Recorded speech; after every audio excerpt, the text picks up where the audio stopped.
Well, we covered that a bit before. So one is actually, building that decentralized food jockey Sure. metaverse as a tokenized community. The second thing, and maybe that's a point where I would let go of food jockey, to, at least in an active CEO role, would be to contribute somehow to carbon zero shipping.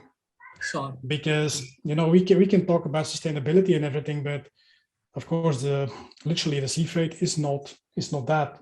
Planes are not that, but they will be. If you look at hydrogen fuel cells, if you look at anything, everyone knows Tesla, but that's the car industry. Like 10 years ago, people were laughing about Elon Musk, and see where they got. He's literally flying to Mars. So I think in sea freight, you would see the same. You're going to see the same thing. Hi, Rafael. Good evening. How are you? Yeah, Dawal, I'm good. And you? I'm doing pretty well. Thank you so much. How is everyone at home? Everyone at home. It's Saturday here, so yeah, quiet. Awesome. Great. And at your place, I don't know where you are. You have a beautiful white background. Yeah, this is our banner of Sustainable Future Food Experts by Sattviko. Okay, good. So really appreciate your time, Rafael. Thank you so much for coming on this show. Yes, please. Thank you as well for inviting. Hi viewers, good evening. Welcome to the new episode of Sustainable Future Food Talk. Today we have with us Rafael Porto Carrero from New Zealand. Rafael is an international journalist turned food exporter and an entrepreneur. He is the founder of this great organization called foodjockey.io, which is a food seller buyer matchmaker for Asia Pacific.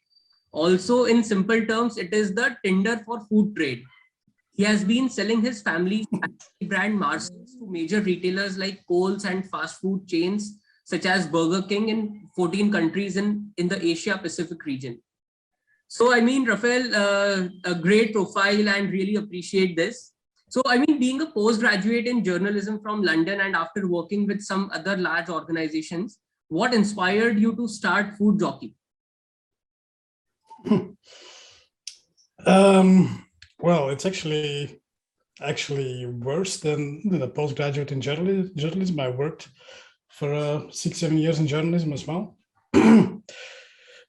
So a long story short, I was working as a journalist, political journalism and investigative journalism actually, and I did some international assignments, but it was mostly about Europe. Until I got trapped in a story about Islamic terrorism. So, long story short, I was actually helping my mother out with her business, promoting her pancakes in China, while I got this call to cover an event for CNN, not to cover, sorry, to be the fixer for CNN in Brussels when there was the terrorist attack in 2015 in Paris. Well, some of these people were originally from Brussels. So through contacts within my network, they somehow ended up with me.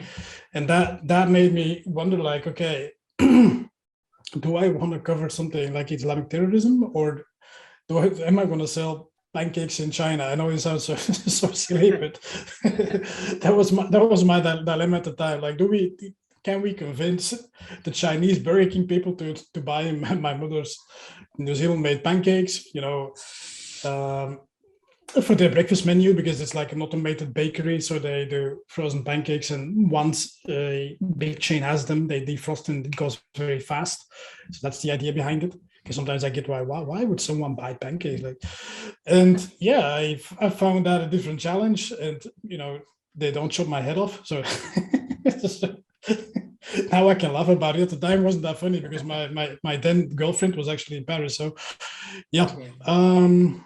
So long story short, yeah, I got to my mother's business, the brand Marcel's Van Dijk Fine Foods here in New Zealand, to do trade and export into Australia and Asia Pacific. It was an interesting time. We achieved a lot. We entered a lot of different markets, but then at some point I felt like, okay, I hit kind of a peak in that company when we entered into Coles in Australia, and I have a journalism background. I covered a lot of tech startups as well in my days. And my brother is an architect at Netflix. An architect like a developer. So I always had that link, and I thought, okay, I'm going to do something different. Instead of just pancakes, I want to widen my thing. And because I'm Belgian, we jump to waffles. Yeah, of course. That's because I had the network anyway. But that's now 2 years ago, and there were two things. Like, first of all, bit based on my mother's story, I want to create my own company, my own asset, but I wanted to be completely independent of where I live and where I work at any time, any place that I can move around. Sure.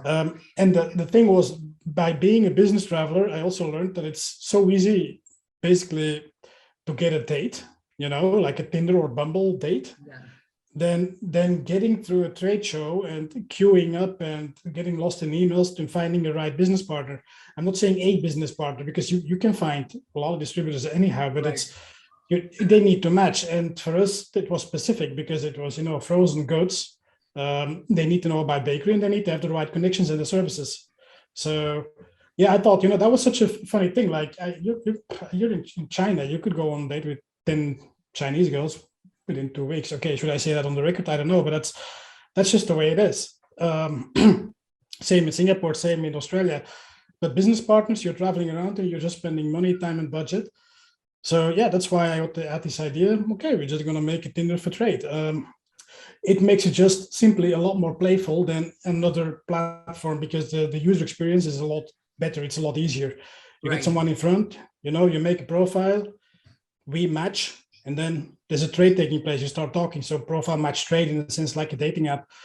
And the inspiration for that is as well, from a business point of view, that New Zealand has a very good state agency called New Zealand Trade and Enterprise, which does the overseas representation for New Zealand exporters.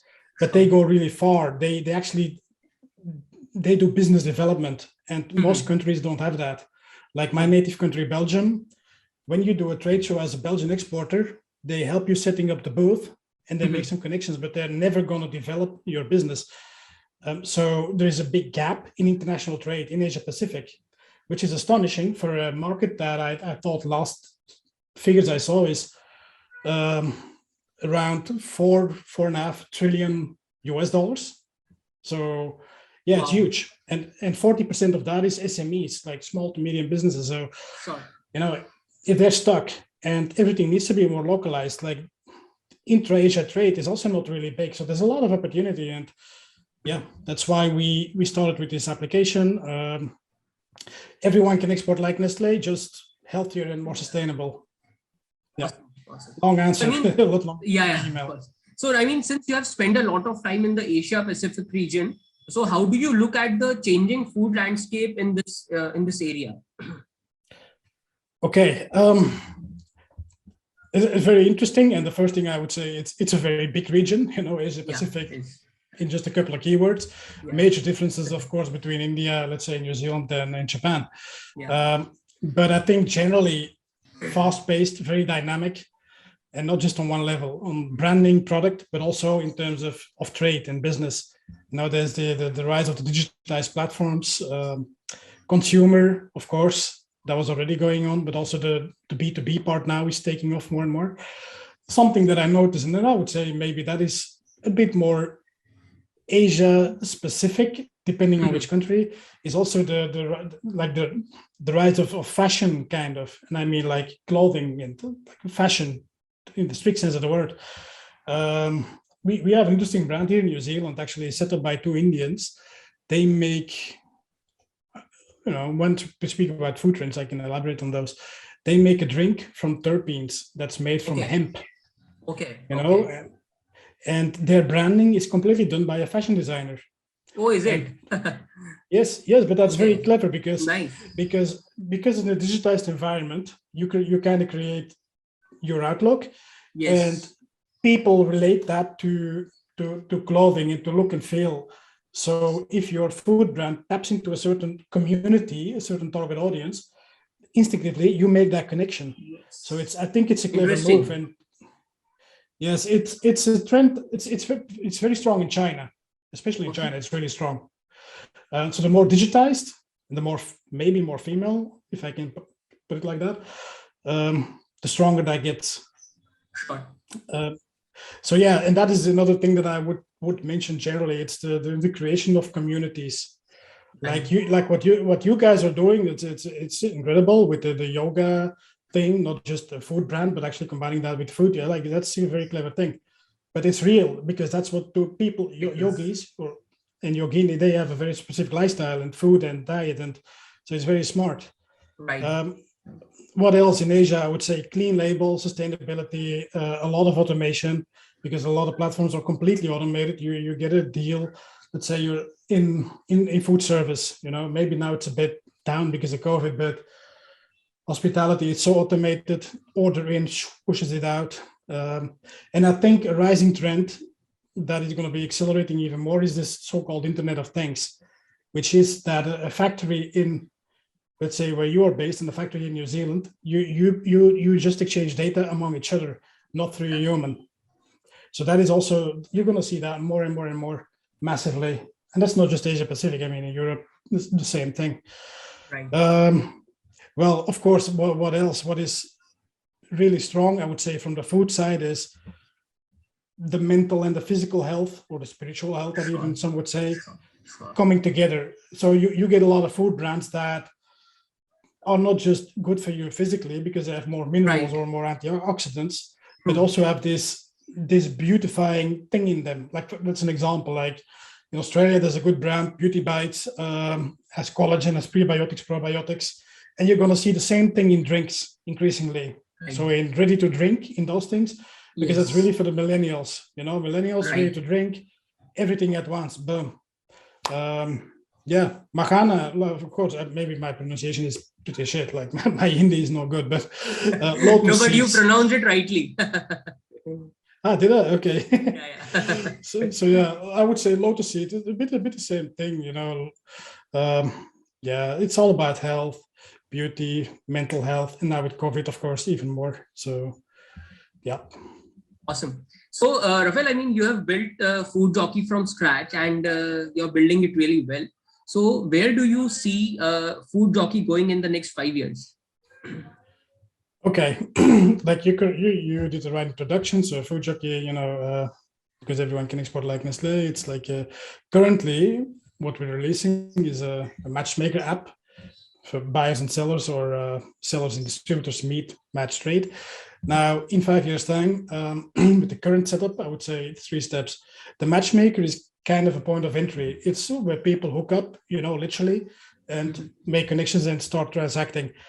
The second layer that we add to that is a blockchain layer, which is, not everyone is familiar with what blockchain does, but the important thing is that you create a very high degree of transparency and traceability, so that if you are a seller in a country, let's say in Australia, and you dispatch to India, both sides can follow every detail of what is going on. Right.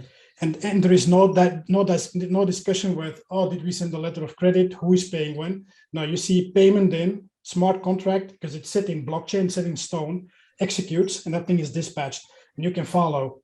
And that has a lot of benefits. Like, think of a cold chain, think of frozen goods. Right. You track and trace anything during the entire chain. If something off, gets stopped, gets jammed, but you can see what's going on. So that's the second layer. First the matchmaker, then the blockchain, and third, and that is not because Mark Zuckerberg said so.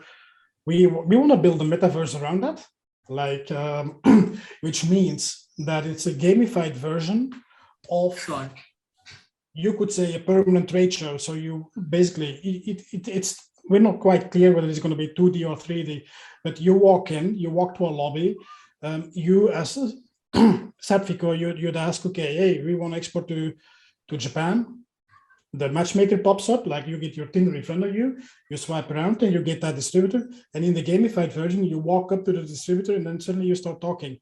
So we want to tokenize that so that the entire community grows from within, basically, that you own it. And we steer it, but we're just a hub. We don't own the entire system, because I think in terms of internet, we are very close now to the Web 3.0.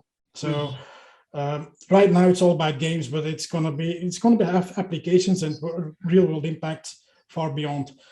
Maybe not everyone is familiar with the Web 3.0 discussion, but right now it's Web 2.0, which means you have Facebook and it's all centralized. It's one big company, a behemoth, has billions, controls a lot. Amazon, Facebook, Apple, Google, and go on. They own your data.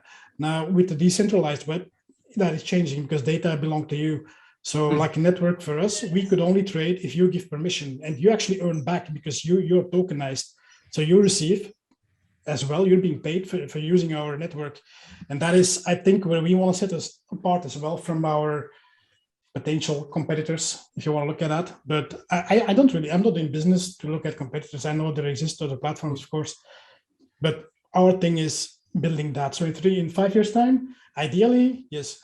I'm talking from a metaverse point of view. Yeah. Interesting. So Rafael, I mean, what points now, since there are various CPG brands entering into the international space, so what points should the brands consider while competing with these established global brands in the mainstream? So what if you can give some advice to the emerging young brands? The emerging young brands. Well, I think tapping into emerging trends and finding gaps is always a good point to start. Like we spoke about, food for mental and physical health. Yeah. Like if you want to export, let's say, like in your situation, if you want to export to Western markets, you're building that community with the food yoga. You are tapping into that trend for mental and physical health. So into the entire Ayurvedic scene, I would say, because Ayurvedic diets are so buzzing in the States, in New Zealand, Australia, the UK. So that is a thing. Tap into a trend, find the gap. Sure. And of course, what are kind of worldwide trends is sustainability. Right. Sustainable both in the way that you cultivate and grow, but also how does it impact, let's say, the local community that is producing them. So I think there's a major opportunity in that. Like with the blockchain emerging, there is also going to be a lot more, like you can prove that you actually grow something sustainably, because the way a blockchain is set up, you need to be certified up to a certain extent. So yeah, I think that is a couple of things. If you say other trends, plant-based, of course, big thing. In Indian case, okay, maybe any Indian would do that anyway, but you have such huge expat communities, and you can just start. But I wouldn't limit myself to that. I would realize that there might be, that the value proposal that you're sending out for the, say, non-expat community has to be a bit different. So try not to stay in your own echo chamber. Always challenge your assumptions, and that's a great point. Find the gap, yeah. So a personal question for you. So, I mean, if I were to ask you your 2 long-term goals, so what would they be? Well, we covered that a bit before. So one is actually, building that decentralized food jockey metaverse as a tokenized community. The second thing, and maybe that's a point where I would let go of food jockey, to, at least in an active CEO role, would be to contribute somehow to carbon zero shipping. Sure. Because we can talk about sustainability and everything, but of course literally the sea freight is not that. Planes are not that, but they will be. If you look at hydrogen fuel cells, if you look at anything, everyone knows Tesla, but that's the car industry. Like 10 years ago, people were laughing about Elon Musk, and see where they got. He's literally flying to Mars. So I think in sea freight, you would see the same. You're going to see the same thing. Right now, there's a lot of skepticism, but we will get there, I'm pretty sure. So if we somehow, as Food Jockey, or me with my trading experience, if I can somehow contribute to that, yeah, I would somehow like to do that, because I also like, I like scuba diving. Like, I don't want the ocean to heat up and flush us all. Of course. So, I mean, you of course touched upon trending foods in that you have considered plant-based foods. So, I mean, how do you see the increasing trend in the plant-based foods globally? Plant-based food, yeah, Yeah. major, and I believe it's still kind of in the beginning. It's obviously a trend, and there's already a lot of work has already been done. Like that the second that a chain like Burger King starts serving, the Rebel Whopper, which is a plant-based burger, Yeah. that's not subculture anymore. That's not like oh, we are so progressive and those bloody fast food chains. No, they're already using it. But still, that's only a beginning because that's just burgers. Now it's going way beyond burgers. Like there's seafood, fish, and also that's just in the beginning. And I think the next big thing that you're going to see, which is maybe not entirely plant-based, but it's the cultured meat. The lab-made Right. meat. Yeah, of course. So that is going to come up now. You need a crystal ball to say which one is going to be bigger. I don't know, but I do know that if you say like plant-based, yeah, that's people who are convinced that you need to eat plant-based, they're going to be using it more and more because it's the quality has gone up a lot. And I think also the people who are not users yet, they notice like, hey, this is not just I don't know, some, let's say, corn with a label on it. This is actually almost like, not almost, it's like real meat. Like the Whopper, the vegan Whopper is actually pretty good, to be honest. So right, it's cheaper, it's easier to produce, so all that comes on top. But to pull in mainstream, they had to reach that price point and that particular quality to pull in everyone, because just saying, oh, it's good for the environment, like most shoppers don't think like that, and some people just can't afford it anyway. So yeah, valid point. So coming down to my next question, so of course, I mean, you have worked across geographies and you help brands to scale up there. So if you were to give some tips to the emerging brands, so while they want to launch a new territory or a new geography, what points should they really keep in mind while launching a new territory or while deciding a new territory? Oh. Could be a very long answer. The first thing, again, I would say, try to avoid echo chambers. So don't get stuck in your own assumptions about the country. Let me give two examples: Vietnam and the Philippines. We got approached by a Filipino platform to be working with us.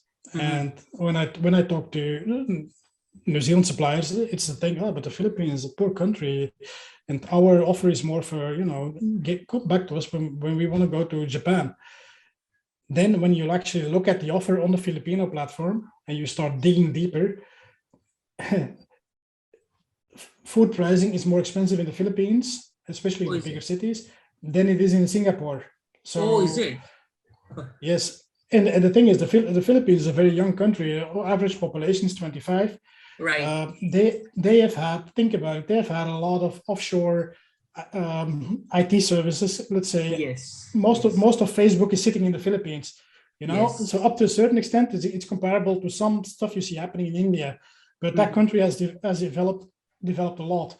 And also from lifestyle, they've been with Spain for a while. Like they like living outdoors. They like going to cafes. They like, it's a bit of an extroverted culture, let's put it like that. So casual dining, all that is pretty strong. And now they have the budget to do that. I'm speaking of maybe 10-20% of the top layer of the population, but still it's a 100 million people country. So that is already 4 or 5 times more than entire New Zealand, because we are only 4 or 5 million people. So it's just an example to say, don't get stuck in assumptions.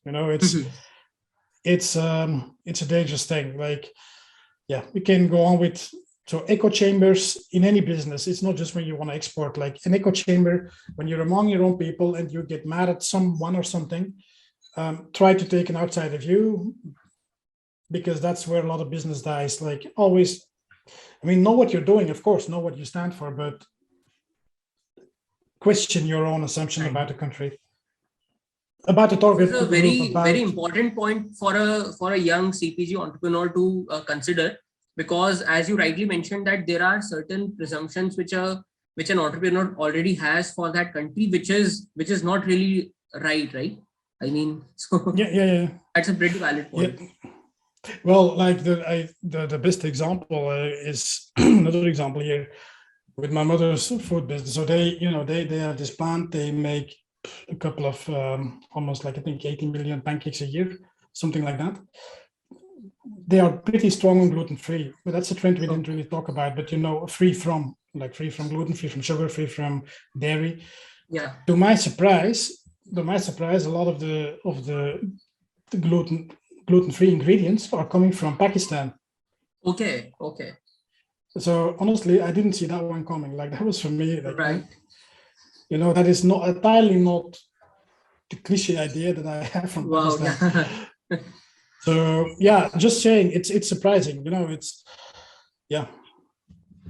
I would say if you're an exporting business, this is going to sound funny, maybe for a platform owner, but you need to focus on maybe one or two key countries or regions, but don't try to do everything at once. I have seen a lot of small beginning exporters making that mistake, and then you basically just burn your budget.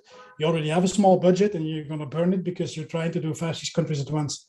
So don't do that. Do your research, be prepared, and then do one per one, or maybe if they're similar, 2 at once, but not unless you have the budget and you have the business development, but then usually you're not a small business anymore, So I would really be cautious with a scattergun approach. Sure. And if you want to do China, you need to treat China like half of the world, like as if you were doing 10 other countries at the same time. Yeah. If you want to do China. Of course. Awesome. So coming down to my last question for this session today.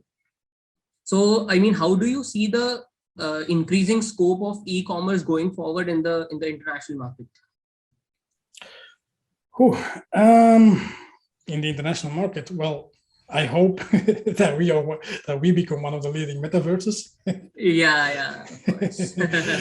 But I mean, okay, obviously, e-commerce or generally there's also a lot of non-commerce platforms, where you get more like a marketing platform where you discover partners or products, so where you don't transact.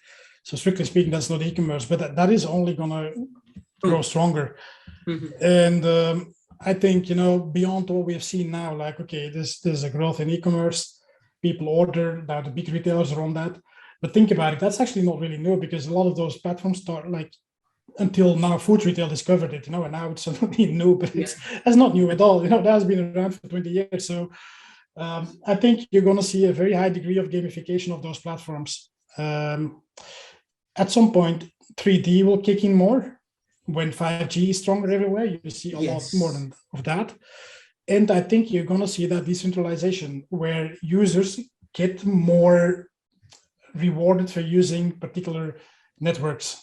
That's where it's evolving. Yeah. Awesome. So it's really important to, if you have a digital platform, to be aware of those trends. And I think you guys are pretty onto it with building a community. Maybe you have never thought about 3D platforms could be, or virtual reality, but I'm just saying you're building a community. You're not just building a brand or a product.